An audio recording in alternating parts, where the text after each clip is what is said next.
তোমরা নিশ্চয়ই জানো না যে কড়াইতে কালো জিরে ফোড়ন দিয়ে কাঁচা লঙ্কা দিয়ে কিছুটা পেঁয়াজ দিয়ে পেঁয়াজটাকে গোল্ডেন ব্রাউন করে ভেজে নেওয়ার পর তাতে যদি কোচানো আলু অ্যাড করো তাহলে তোমরা এত সুন্দর একটা মোরলা মাছের রেসিপি তৈরি করে নিতে পারো।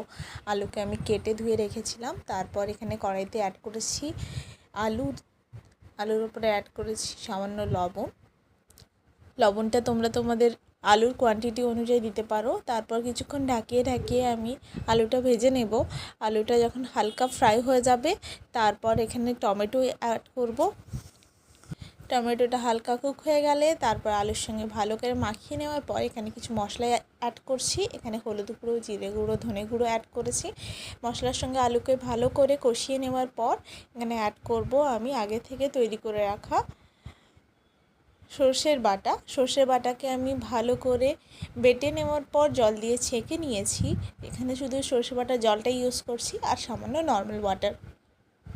এরপর আমরা ওয়েট করব ঝোলটা হালকা ফুটে যাওয়া পর্যন্ত। ফুটে গেলে এই মোরলা মাছগুলো যেগুলো আমি আগে থেকে ভেজে রেখেছিলাম ওইগুলো অ্যাড করব।